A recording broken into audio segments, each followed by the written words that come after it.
No fue un rey, no llevó ejército, no buscó el trono, y sin embargo, los cielos lo reconocieron. El que había nacido en un pesebre, el que fue sanando sin pedir nada, el que vivió en silencio. Ese día fue nombrado en voz alta, pero no por él, sino por quienes vieron más allá del mundo. Y así, el reino comenzó a brillar dentro del templo que no pudo retenerlo.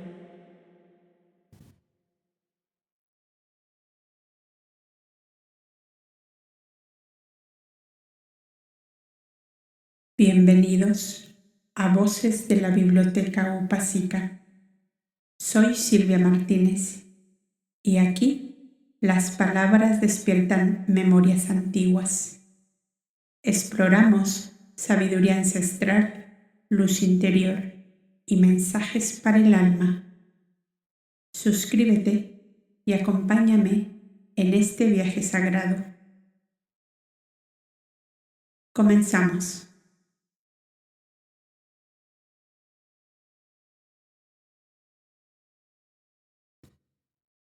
Yahshua aclamado en el templo. El absoluto dominio de sí mismo que el maestro tenía le permitió ser en el festín preparado por la noble familia de Itamar, lo que siempre fue en todas partes. El astro benéfico que inundaba de paz y alegría todos los corazones. La suave ternura de aquel ambiente saturado de fe, de esperanza y de amor hacia el personaje central sobre quien convergían todas las miradas, retempló el alma del ungido divino, que pudo decir con profunda verdad: ¿es este uno de los más dichosos momentos de mi vida actual? Sentado entre el príncipe Melchor y el maestro Filón, a los cuales seguían José de Arimatea, Hilderín y Buyabén, Nicodemos, Simónides, Gamaliel, Nicolás de Damasco, y a su frente su madre entre Noemí y Sabad, con Judá y Nebai, Tirsa y Faki, el tío Jaime, Marcos y Ana, todos suyos, el maestro se vio sometido a una prueba que el vulgo llama tentación. ¿Acaso más dura que la que había pasado contemplando con terror las negruras que envolvían a Hanán? Todas estas almas, pensó el maestro, sueñan con mi papel de libertador de Israel, y yo podría complacerles, empequeñeciéndome ante Dios y mi propia conciencia. Mas, ¿qué significaría la gloria de un pueblo si para ello debo claudicar de mis grandes pactos para la hora actual de evolución con esta y otras humanidades gemelas?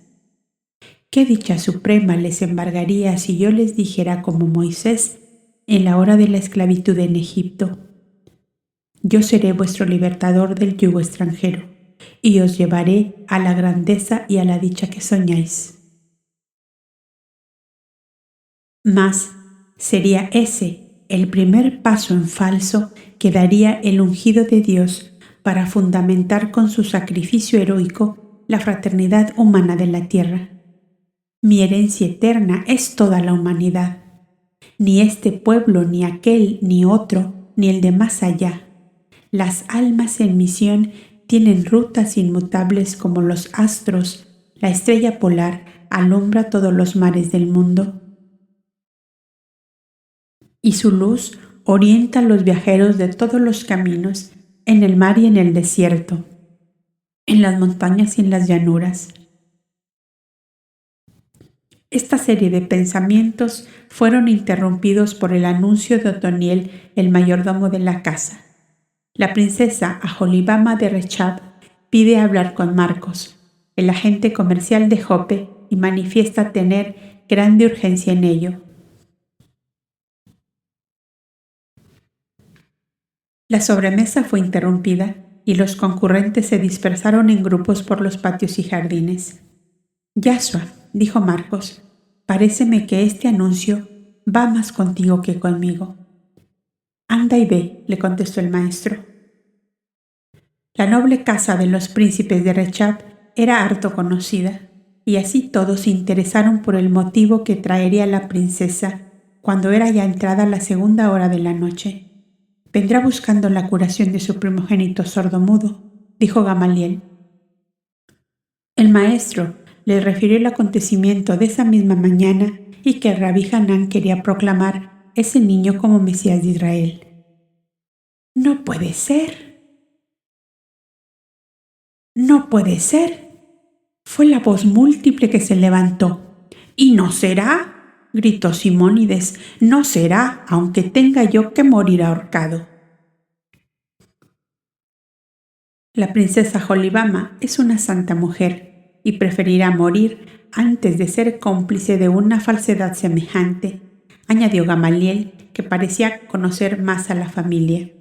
Desde que murió el esposo, en una Pascua en Jerusalén, no había venido más. ¿Cómo es que está aquí?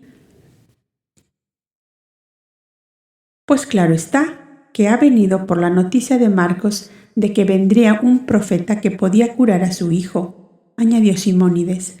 «Vamos todos hacia ella, todos», dijo el príncipe Judá, tomando del brazo a Melchor, cuyo testimonio le parecía de más peso que todos por el anuncio recibido por él y sus dos amigos, Gaspar y Baltasar, cada cual en su lejano país. Miriam, toda asustada, se retraía, pero Nebai, que era tan valerosa y resuelta, la tomó del brazo diciéndole tiernamente: «Vamos, madre Miriam, que tu voz es la que debe resonar más alto». Y así, rodeándola con su brazo, la llevó en pos de todos al gran salón, donde Yashua y Marcos hablaban con Aholibama, que había venido con sus dos hijos y una doncella.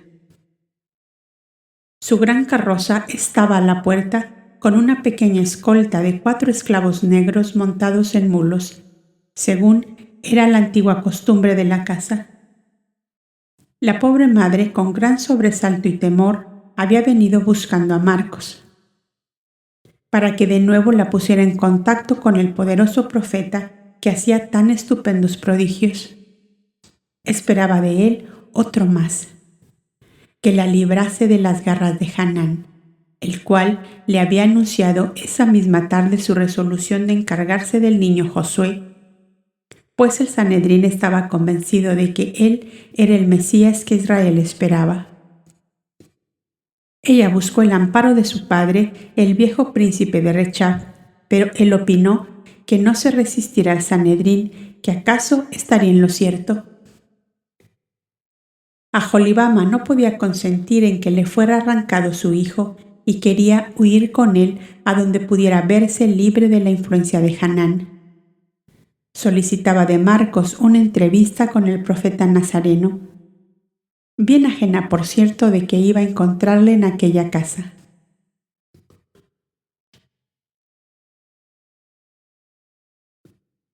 «Señor», le dijo arrojándose a sus pies, «hoy mismo diste a mi hijo el uso de la palabra. Hazme ahora el prodigio de que el Sanedrín no lo arranque de mi lado». Dios, que hizo de piedad y ternura el corazón de las madres, no puede mandar que a mí me sea arrancado el primogénito, ahora que estoy sola sin el amparo de su padre. «Cálmate, mujer», le dijo el maestro, ayudándola a levantarse. «Bien has hecho en venir, y acaso te ha guiado un ángel del Señor que quiso consolar tu pena». En este momento entraron al salón todos los concurrentes al festín. Gamaliel se acercó a la familia de Rechab. «Cuán ajeno estaba de verte en Jerusalén, Aholibama», le dijo. «Marcos me impulsó a venir en busca de la curación de mi hijo. Y estoy curado», dijo el niño en alta voz. «Y ahora hablo todo el día sin parar, para que mi lengua aprenda a moverse, ya que tanto tiempo estuvo parada. Este profeta me ha curado. Él. nadie más que él. Y Josué, lleno de tierna gratitud, se abrazó de Yahshua mientras levantaba a él sus ojos húmedos de emoción.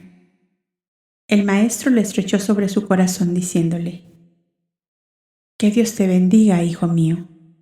Tienes el corazón y el nombre de un fiel discípulo de Moisés. Ojalá sean tus obras un claro exponente de abolengo espiritual». Por voluntad de todos habló el príncipe Melchor para exponer su certeza inquebrantable de que el Mesías anunciado por los profetas nació la misma noche de la conjunción de los astros, Júpiter, Saturno y Marte, 32 años atrás. Y como él y sus dos compañeros, que hasta entonces no se conocían, recibieron idéntico aviso y fueron guiados por una misteriosa luz a través de montes y desiertos hasta encontrarse reunidos en la encrucijada de los tres caminos, de la Persia, de la India y del Egipto.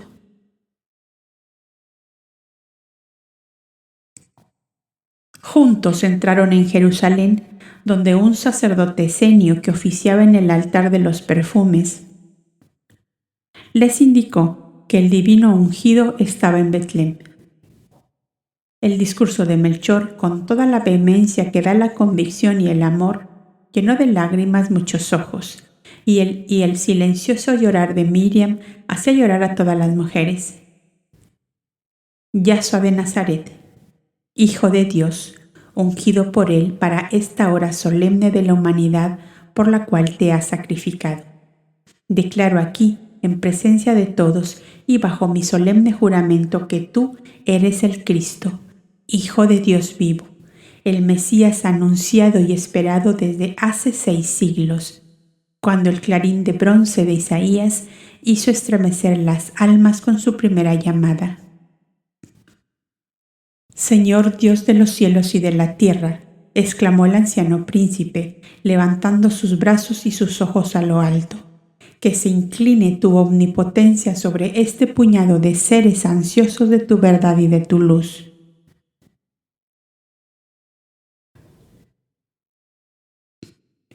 Las inteligencias superiores, guías del Verbo encarnado, respondieron de inmediato a la formidable vocación de Melchor. El gran salón se iluminó de un dorado resplandor que deslumbraba la vista, y entre espirales de luces amatista y oro, todos percibieron las palabras del canto de gloria y de paz que escucharon los pastores de Betlem 32 años hacía. Gloria a Dios en los cielos infinitos y paz en la tierra a los hombres de buena voluntad. Todos habían caído de hinojos y algunos, con su rostro inclinado al pavimento, repetían las misteriosas palabras que seguían brotando como una armoniosa cascada de entre los torbellinos de luz que inundaban el salón. Solo Yahshua y su madre aparecían de pie, unidos en un suave abrazo, como si ella, toda atemorizada, hubiese buscado amparo entre los brazos de aquel gran hijo que tanto amaba y por el que tanto había de padecer. La princesa Jolibama lloraba con una emoción indescriptible, y cuando pudo hablar, se acercó a Yahshua y, doblando una rodilla en tierra, le dijo: «Señor, cuando curaste a mi hijo, te amé como a un profeta, mas ahora una interna adoración se ha encadenado al amor. Eres el enviado de Dios que todos esperamos como única salvación». «Es el Rey de Israel», gritó Simónides, «preséntenle armas». «Almas en vez de armas es lo que busca el Mesías de Jehová», exclamó el maestro, abriendo sus brazos en el ansia suprema de abrazar a toda la humanidad. Todos se precipitaron hacia él, que fue abrazando uno a uno en medio de una profunda emoción. Pasado este momento, se deliberó sobre lo que debía hacerse para salvar al niño Josué de las garras de Hanán, que mediante un horroroso fraude quería tomarle de instrumento para sus fines ambiciosos y egoístas. El sheik Buyaben, ministro y actual enviado de la reina Selene de los Tuaregs, envió a Aholibama con sus 2 niños, acompañados por su asistente al puerto de Gaza, donde tomarían al día siguiente un velero de la flota de Itamar que debía salir con rumbo al puerto de Canope, en Cirene, región de dominio tuareg por concesión expresa del emperador Augusto. Allí, bajo la protección de la indómita raza de Aníbal, numerosa y ardiente como las arenas del Sahara, estaría segura Aholibama con sus 2 niños. La gran carroza salió silenciosamente por la puerta de Jope, por donde había entrado 2 días antes, y sin que nadie le pusiera obstáculo, pues las prodigalidades de la familia Rechab tenían ganados desde largo tiempo a los guardias romanos que custodiaban la ciudad. Además, a nadie podía extrañarle que la princesa volviera a su dominio de Bet-Aseren. Pero la carroza con su escolta torció rumbo al sur y corriendo toda la noche llegó al mediodía al puerto de Gaza, donde encontraron el velero que partiría al anochecer. Así salvó a su hijo la princesa Aholibama de las garras del viejo Hanán, para quien el sacrificar 1 o más vidas a su ambición insaciable era cosa de poca monta. La ley eterna, que tiene caminos ignorados de los hombres para sus grandes fines, llevó esos seres a las montañas de Cartago, el peñón de corta agua de la prehistoria, donde debían ejercer un apostolado fervoroso por la causa del Cristo en años posteriores. Almas fieles a la alianza de Solania, la gran mujer prehistórica del país de Aníbal, volvían a su viejo solar, como vuelven las golondrinas viajeras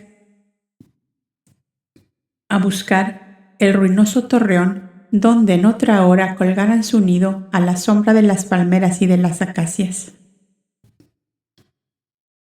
Al siguiente día comenzaron las grandes solemnidades en el templo de Jerusalén. El maestro y los suyos concurrieron a la 2:00 hora de la mañana, hora en que ya habían pasado las degollaciones de animales y la cremación de las grasas y vísceras ordenadas por el ritual.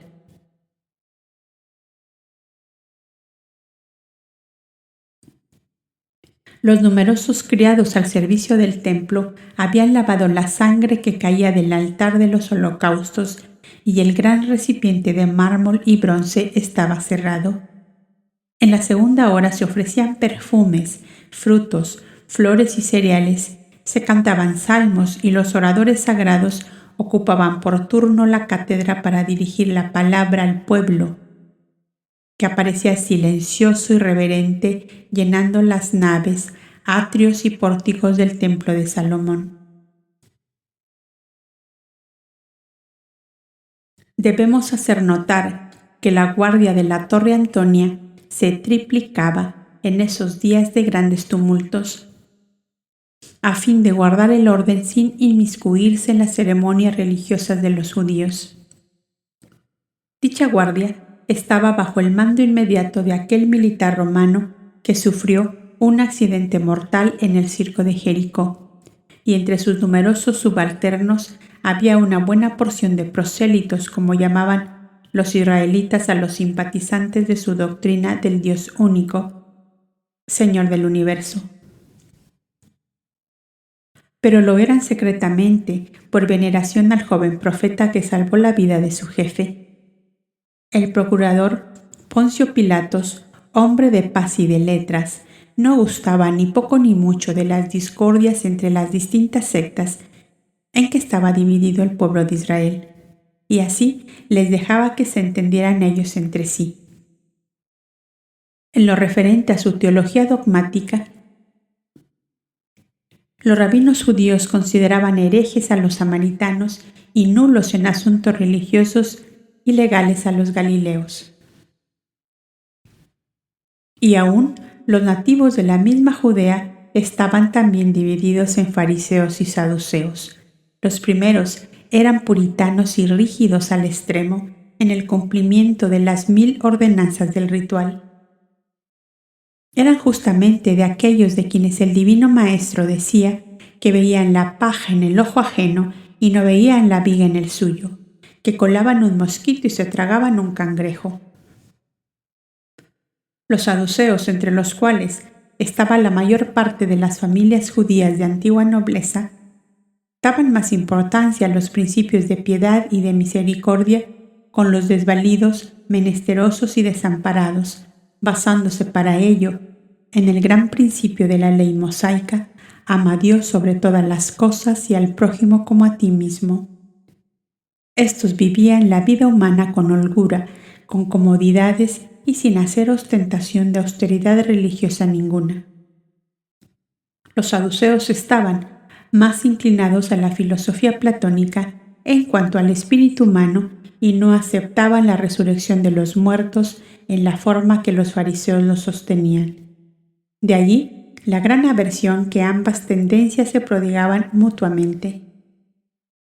El pueblo en general simpatizaba con los saduceos, que eran generosos en sus donativos y ejercitaban la misericordia y piedad con los pobres como la obra principal de su fe. Teniendo en cuenta que la enseñanza del Cristo se basaba toda ella en el amor al prójimo, el pueblo lo tomó como un profeta salido de entre la secta de los nobles saduceos. Y los fariseos y sus adeptos vieron en él un enemigo en materia dogmática y religiosa.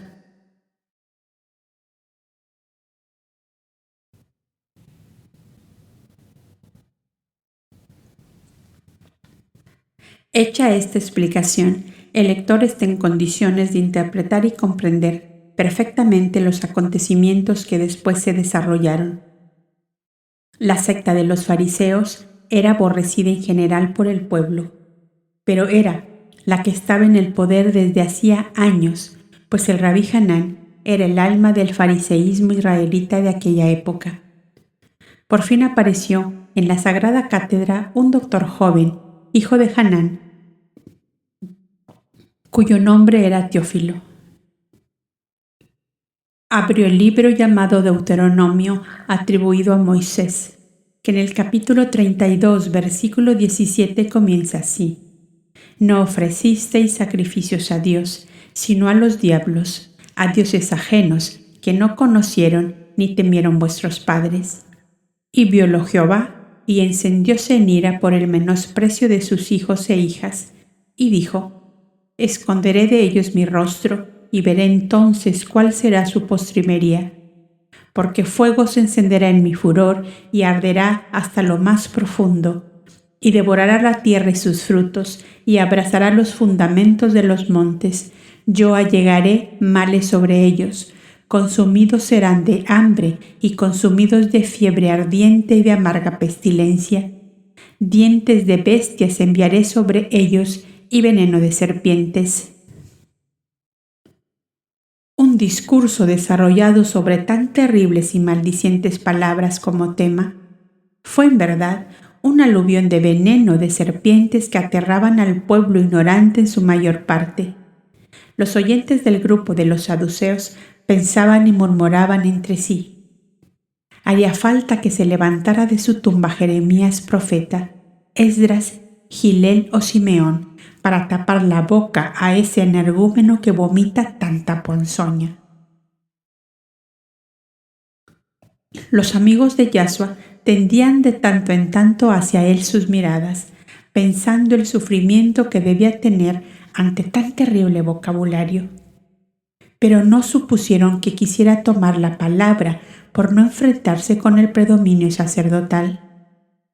Grande fue el asombro de todos cuando el flamante doctor Teófilo, hijo de Hanán, bajó de la cátedra y vieron a Yahshua pedir permiso al sacerdote de guardia para ocupar la cátedra sagrada, en la cual apareció con esa admirable serenidad suya que parecía coronarle con una aureola de paz y de amor.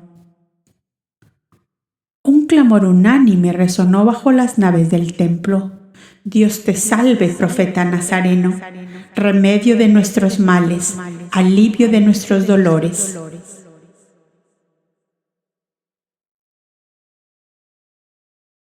Una legión de levitas se precipitó entre el tumulto para hacer guardar silencio. Los viejos doctores y sacerdotes se levantaron de sus sitiales para imponer silencio con su adusta presencia. Pero como el rabí Hanán cuchicheó al oído de su yerno Caifás y de otros que el orador era el profeta que había curado al proyectado Mesías sordomudo, lo miraron con cierta benevolencia, pensando en que continuarían obteniendo provechos de los poderes superiores del joven taumaturgo.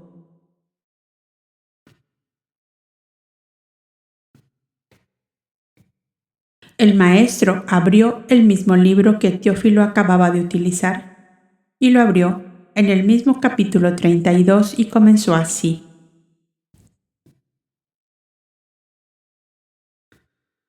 El capítulo 32 del Deuteronomio, versículos 1, 2, 3 y 4. Servirán de tema a las palabras que os dirijo, amado pueblo de Israel, congregado en el templo de Salomón para oír la palabra de Dios.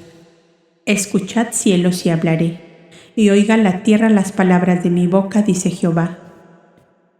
Goteará como la lluvia mi doctrina, destilará como el rocío mi razonamiento, como la llovizna sobre la grama y como las gotas sobre la hierba.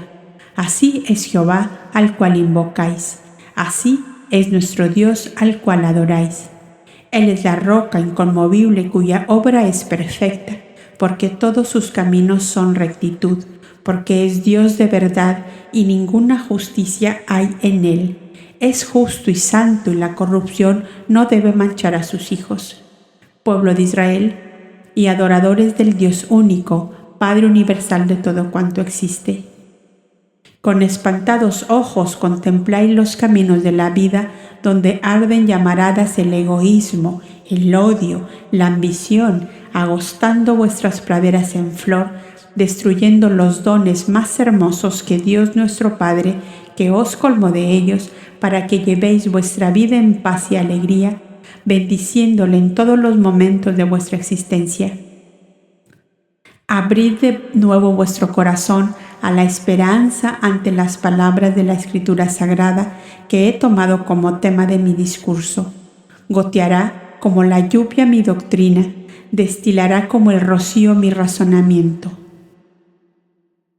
Todos cuantos sentís la divina presencia en vuestro corazón, sois los labradores del Padre Celestial, que esperáis ansiosamente la lluvia dulce y suave de sus leyes de amor y de paz, que os dijo por boca de Moisés: Hijos míos, amadme sobre todas las cosas y al prójimo como a vosotros mismos. No toméis nunca en vano mi nombre para un juramento falso. Santificad en unión espiritual conmigo el día de vuestro descanso.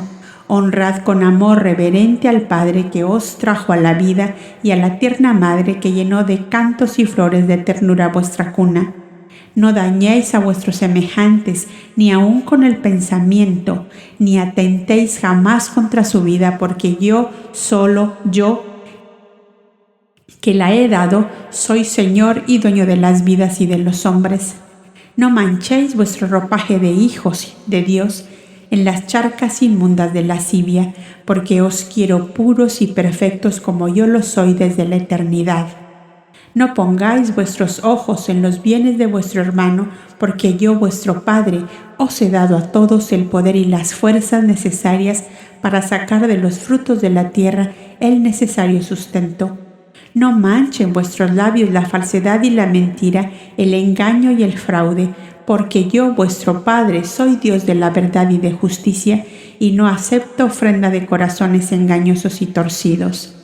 No manche vuestro pensamiento ni vuestro deseo el tálamo nupcial de vuestro hermano, porque si arrastráis a otros a pecado, también se mancha vuestro corazón, que es tabernáculo santo en que quiero tener mi morada. Amadme, pues, más que a todas las cosas, porque sois míos desde toda la eternidad, y amad a vuestros hermanos, porque todos sois hijos de mis entrañas de Padre, autor de toda la vida, y mi amor eterno se derrama por igual como la lluvia sobre los campos, sobre todo ser que alienta con vida sobre la tierra. Como la llovizna sobre la grama y como gotas de rocío sobre la hierba, así es Jehová al cual invocáis, y así es nuestro Dios, al cual adoráis, nos dice la Escritura Sagrada. ¿Cómo no esperaréis con ilimitada confianza en Él, cuyo infinito amor se desborda sobre toda criatura que llega a Él y le dice: Padre mío, soy tu hijo, débil y pequeño, que necesito de ti en todos los momentos de mi vida? Tengo frío, Señor, porque mi hogar no tiene lumbre. Tengo hambre, Señor, porque en mi mesa falta el pan. No puedo ganarme el sustento porque los años me abruman, porque la enfermedad me aflige, porque las guerras fratricidas me quitaron los hijos que me diste, porque la ambición y el egoísmo de los poderosos consumieron el fruto de mi trabajo. Los surcos de mi rastrojo quedaron vacíos, porque yo sembré y otros cosecharon. Padre mío, ten piedad de mí, que como tu siervo Job estoy entre los escombros de lo que fue un día de dicha. Mi horizonte está en tinieblas y no acierto hacia dónde llevar mis pasos. Adoradores de Dios, Padre universal de toda vida, hablad así con Él desde el fondo de vuestro corazón, dejando correr las lágrimas de vuestros ojos, y en nombre de Dios os digo que si así es vuestra oración, no habréis salido de vuestra alcoba, cuando Él os habrá hecho sentir que oyó vuestra súplica y que acudirá a vuestro remedio. Me habéis llamado profeta nazareno cuando he aparecido en esta cátedra, honrada por la palabra de tantos sabios doctores como tuvo y tiene Israel. Y yo, siervo del Altísimo, aceptando el nombre que me habéis dado, os digo solemnemente en nombre suyo: quiero que cuanto estáis bajo estas bóvedas que escucharon las plegarias de tantas generaciones, salgáis de aquí curados de vuestras enfermedades físicas y consolados de vuestros dolores del alma. Quiero que salgáis de aquí llenos de fe y esperanza en que Dios vuestro Padre no reclama de vosotros sino la ofrenda pura de vuestro amor sobre todas las cosas, y para vuestro prójimo como para vosotros mismos. Que la paz, la esperanza y el amor alumbren vuestros caminos.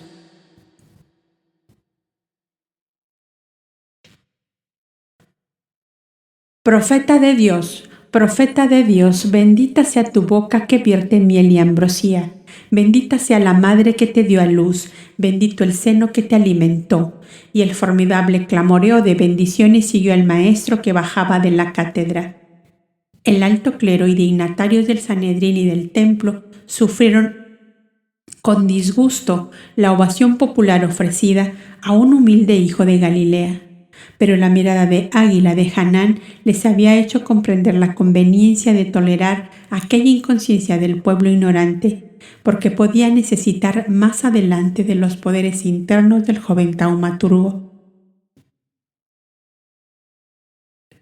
Además, la satisfacción de tener a un Mesías, rey de Israel, a su conveniencia, calmó el despecho que produjo en muchos de ellos el entusiasmo del pueblo por el profeta nazareno.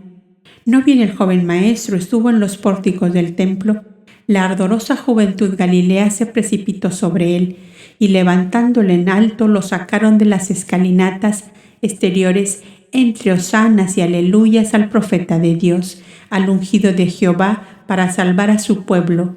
Las palabras de Mesías y de Rey de Israel comenzaron a sonar tan altas que los ecos volvían al templo, causando alarma en los altos dignatarios allí congregados.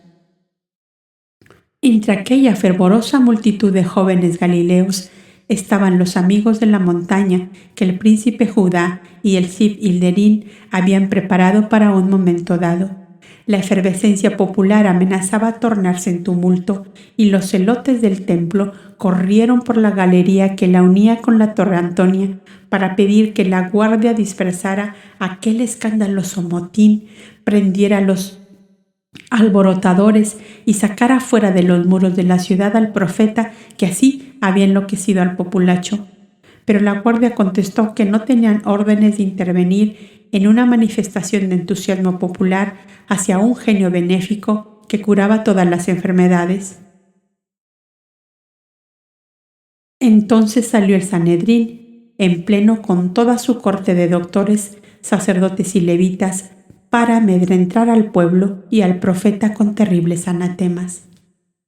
Y aquí fue el mayor estupor y anonadamiento en que el Sanedrín, clero y pueblo se encontraron. La litera descubierta que la multitud había levantado en alto, con el profeta de pie sobre ella, se encontró de pronto vacía, y sobre ella una resplandeciente nube dorada y púrpura, como si los celajes de un sol poniente se hubieran detenido sobre el pueblo delirante que ovacionaba al Maestro. Y las mismas voces que escuchó Betlén dormida entre la nieve 32 años atrás resonaron entre un concierto de melodías suavísimas. Gloria a Dios en lo más alto de los cielos y paz a los hombres de buena voluntad.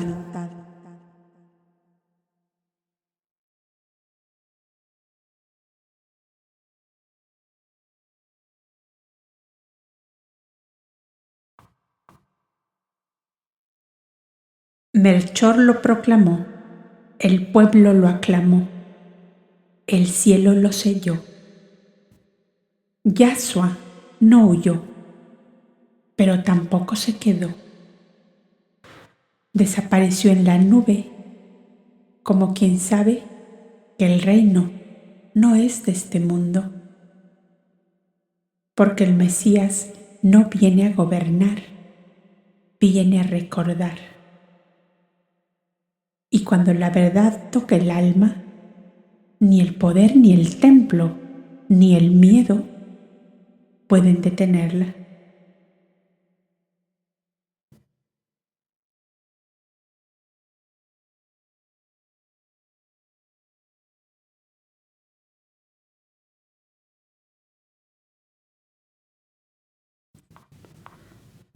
Correspondencias arqueológicas y tradicionales. La entrada de Yahshua en el templo no es solo un acto público, es un acto espiritual de revelación vibracional. El Mesías no es proclamado, es reconocido. No es el rey de las tierras, es el rey del reino interior. Su proclamación pública por parte de Melchor simboliza la apertura del reino a todo aquel que tiene la capacidad de recibirlo, sin importar su estatus o su linaje terrenal. El niño Josué, que al principio de la historia es considerado como posible Mesías por el Sanedrín, es la proyección externa de la esperanza popular, pero al sanar, Yahshua no lo proclama como el Mesías, sino que rompe el molde mesiánico del poder mundano para entregar la verdadera enseñanza. El Mesías no es un símbolo de control, sino de libertad espiritual. La nube dorada y púrpura que se manifiesta sobre la litera vacía es la presencia divina que no puede ser retenida por las estructuras terrenales, los templos ni los tronos. Es una vibración que trasciende las formas físicas, recordando a todos los presentes que el reino de Dios no es de este mundo, sino de conciencia elevada. Históricamente, Jerusalén estaba marcada por un gran fervor mesiánico. El pueblo anhelaba un rey que los liberara del yugo romano, pero la expectativa estaba teñida de una concepción terrenal del poder. Los relatos del Mesías como descendiente de David y la espera de un redentor que restaurara el trono davídico eran comunes en el imaginario colectivo. Sin embargo, Yahshua rompe ese molde mesiánico al negarse a ocupar un trono físico, al mostrar que su reino no es material, sino espiritual y eterno. La reacción del Sanedrín es natural. Temen perder el control sobre el pueblo que comienza a seguir a Yahshua. El temor del poder ante el desbordamiento de la luz y la verdad es un fenómeno que se repite a lo largo de la historia con todos los grandes espíritus que encarnan la libertad.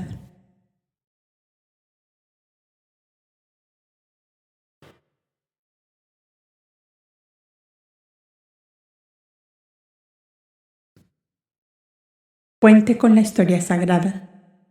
Este capítulo se conecta directamente con la escena de la proclamación mesiánica que aparece en los Evangelios, pero profundiza en el significado espiritual detrás de la manifestación pública. El Mesías esperado por el pueblo no es el mismo que el Mesías elegido por el Verbo. El primero está alineado con las expectativas terrenales, el poder político, el dominio sobre los demás. El segundo, el Cristo verdadero, trasciende las expectativas humanas y se revela a través del servicio, la sanación y la transformación interior. Cuando Yahshua desaparece ante los ojos del pueblo, dejando solo la litera vacía, la nube dorada nos muestra que el Cristo no es una figura estática. El reino de Dios se despliega en cada corazón que está preparado para recibir la verdad y para revivirla en su totalidad.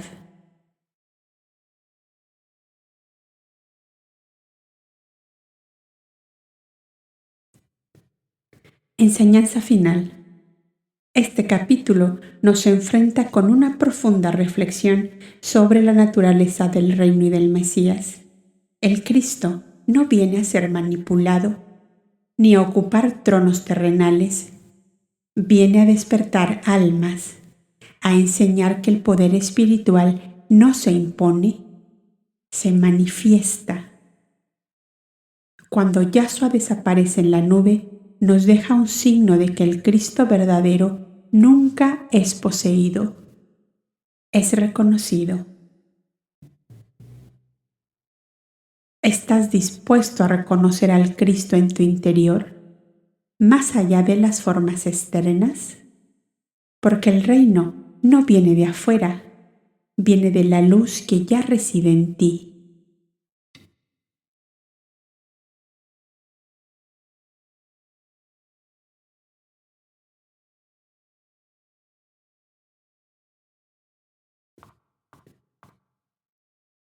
Te espero en el próximo capítulo, El Maestro en Betania.